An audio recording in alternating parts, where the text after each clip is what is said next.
가운데 중간점을 잡고 하세요. 중간점 잡고 그 다음에 중간점과 중간점을 이동. 이렇게 해서 일치시켜주면 되겠지. 이렇게 해서 홈을 판다. 얘는 가공 방향이 수직 방향이죠. 수직 방향으로 이렇게 가공되는 거고요. 이렇게 가공이 된다. 하다 보니까 또 멋있어지네. 홈 가공. 얘도 또 지시사항이 있어야겠죠? 얘는 지시사항이 뭐냐?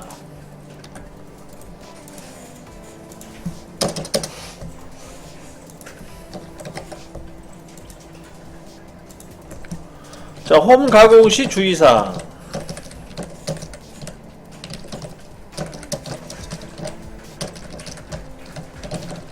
홈은요, 닿는 면적이 많기 때문에 회전수랑 이속도를 좀 천천히 해주는 게 좋아요. 회전수도 저속, 그 다음에 이속도도 저속으로 해주시는 게 좋고,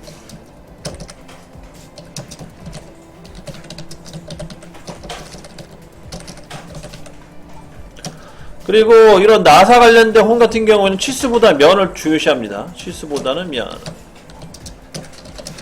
왜냐면 이게 조립과 연관이 없거든요, 홈은요. 그래서 표면 거칠기를 더 신경 써주시기 좋다.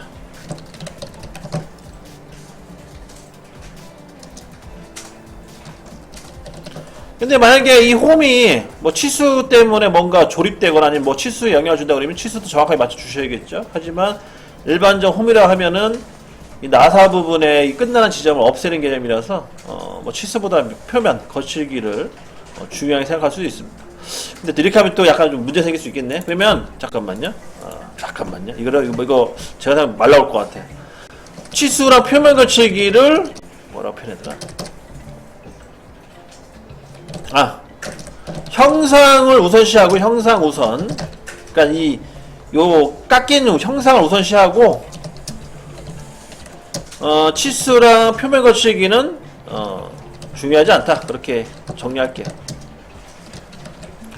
왜냐하면 이 가공을 해보신 분들은 아시겠지만 이 표면 거치기를 좋게 하려면 시간을 많이 들여야 되거든요. 공을 들여야 돼, 공. 그러다 보면 중요한 거보다 이제 엉뚱한 거에 시간을 뺏긴 경우가 있어서 형상이라는 건 이제 그런 거죠. 예를 들어서 우리가 이제 이런 형상을 깎는 건데 예를 들어서 여기에 뭐 이렇게 돌출된다든지 이런 형상 이렇게 들 깎여가지고 아니면은 이 정도 들어가 주는 게 맞는데 뭐 이렇게 들 들어간다든지 아니면은 뭐 테이프 형상을 이렇게 깎인다든지 뭐 이런 거 말하는 거거든요. 그러니까 도면의 형상 그대로 나와줘야 되는데 뭐 다르게 나오는 경우 그럴 경우에는 문제가 생길 수가 있어요. 근데 그런 거 말고 뭐 치수라든지 뭐 표면 걸치기는 뭐 중요하지 않다. 그렇게 다시 수정하도록 하겠습니다. 그렇게 이해하시면 되겠고, 그 다음에 이제 마지막 나사로 갑니다. 나사도 이제 요걸 카피해야겠죠? 홈가공 카피. 홈가공 카피 옆으로 갑니다.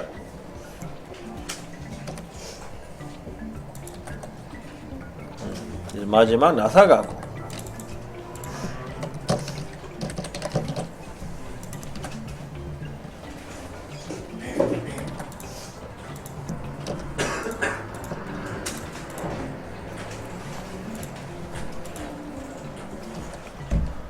자, 나사 같은 경우에는요, 주의할 점이, 이 나사산을 두 줄을 거줘야 되는데, 나사산 두 줄을 표현을 하는데, 거기에서 이 깊이 있죠, 깊이는 일반적으로 못따기를 가지고 이렇게 선을 그린다고 했어요, 못따기. 그러니까 CAD에서는 이렇게 실제 가공하는 게 아니기 때문에, 이 못따기에서 선을 뽑아가지고 일반적으로 표현을, 간단히 표현을 합니다, 이런 식으로. 근데 원래는 원칙적으로 이 간격은 피치값만큼 띄우는 게 맞다는 거예요. 그래서 우리가 피치가 1.5잖아요, 그죠? P 1.5면은 실제 가공 깊이는 0.89라고 했고요. 그 0.89만큼 이제 옵셋을 띄운다. 그렇게 이제 말씀드린 겁니다. 5 엔터 0.89 하시고 얘를 이제 밑으로 0.89만큼 내려가는 거죠. 근데 두 줄로 생겨버리네요. 그러니까 다 생겨버리네, 이렇게. 이거는 폭파시키세요. X 엔터. 분해가 안 돼서 그래요. X 엔터. 그 다음 도형 선택, 그 다음에 또 엔터. 이것도 폭파 좀 시켜주시고, 그다음 5엔터, 0.89엔터 이 선을 밑에 내립니다. 이렇게 해서 우선 작업을 진행해 주시고 선 연장시켜야겠네요. 얘는 가는 선,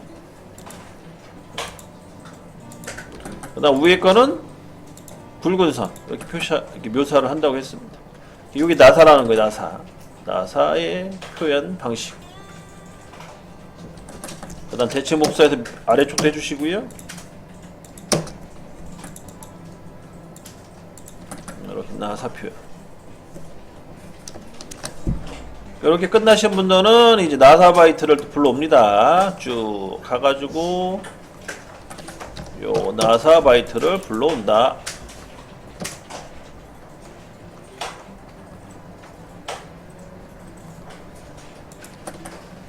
그래서 나사 부분에 요 사분점을 찍고 이 안쪽 골지름 이런 식으로 이제 이동하는 거죠.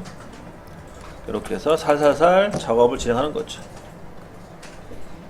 가공 방향은 이 방향이 되겠네요. 이렇게 가공이 되는 거고 여기가 이제 가공 방향이 되겠습니다. 이렇게 나사 가공이 진행된다.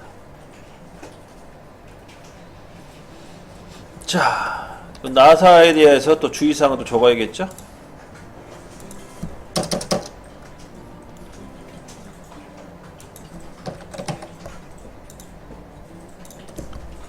자, 나사 가공 시 주의사항. 우선 나사는요, 회전수가 고정이에요, 고정. 회전수 고정. 그래서 회전수는 RPM을 쓰고요. 고정. 그 다음에 그 범용 선반 같은 경우에는 리드 스크류를 걸어서 써요. 범용 선반 같은 경우에는 그 기아 변속을 진행하고 피치값을 조절하는 기아 변속하는 게 있어요. 거기에 리드 스크류가 있는데 리드 스크류에 걸어서 작업을 해요. 이거는 실제로 한번 작업하는 게 좋은데 말로 설명하기 좀 애매해서 뭐라고 표현해야 돼 이거? 걸어서 표현하기 좀 애매한데 단어가.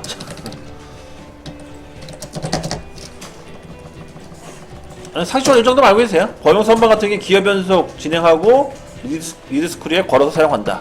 여기 보시면 되겠고. 그 다음에 이제 얘 같은 경우에는 주의할 점이 뭐가 있을까요? 얘는 조립이 우선이에요. 조립이 우선이 되기 때문에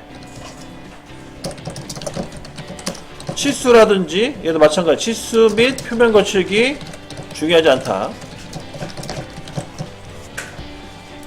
그것까지만 좀 이해하시면 될 것 같아요. 그 외에 뭐 여러가지 중요한 게 있는데 그거는 뭐 현장 가서 차근차근 배우셔야 돼요. 이 정도만 머릿속에 기억해 두시면 나중에 나사 가공할 때 이제 시간을 덜 소비할 수가 있어요. 그러니까 제가 이제 말씀드리고 싶은 게 그거예요. 뭐냐면 현장 가시게 되면은 여러분들이 신경 써야 될 게 뭐냐면 그 외경 파이에 공차가 들어가는 게 공차라는 건 예를 들어 30mm로 깎아라. 직경을. 근데 직경 30mm를 정확하게 깎을 수는 없어요. 근데 공차를 적용시켜 주거든요. 그러니까 주로 이제 외경 같은 게 마이너스 공차. 그러니까 외경은 마이너스 공차를 집어넣어요. 그러니까 얼마 정도 집어넣냐면 한 100분의 2 정도 집어넣어요. 일반적으로 쓰는 방식이. 그러면은 실제로 가공을 얼마에 맞춰야 되냐면 29.98로 맞춰야 돼요. 공차를. 그러니까 치수를 이렇게 맞춰주셔야 되는 거예요. 원래 도면상이 30mm인데 공차가 들어가면 이 공차에 맞춰줘야 되거든요. 이런 거 이제 맞출 때는 이제 시간을 투자를 해야 돼요. 그래서 치수라든지 면을 신경 써줘야 되거든. 근데 이제 나사를 깎는데 뭐 마찬가지 나사에도 공차는 있어요. 나사에 공차가 있는데 그 공차를 너무 신경 쓸 필요 없다는 거예요. 무시하세요. 나사는 공차 개념 무시하시고 이제 주의할 점은 그건 있어요. 공차는 무시하되 가조립을 좀 해주시기 좋아요. 가조립. 그러니까 샘플 조립이라고 하죠. 뭔 말이냐? 내가 그러니까 작업자가 순나사, 외경나사 말하는 거 순나사를 깎았을 경우 작업자가 순나사를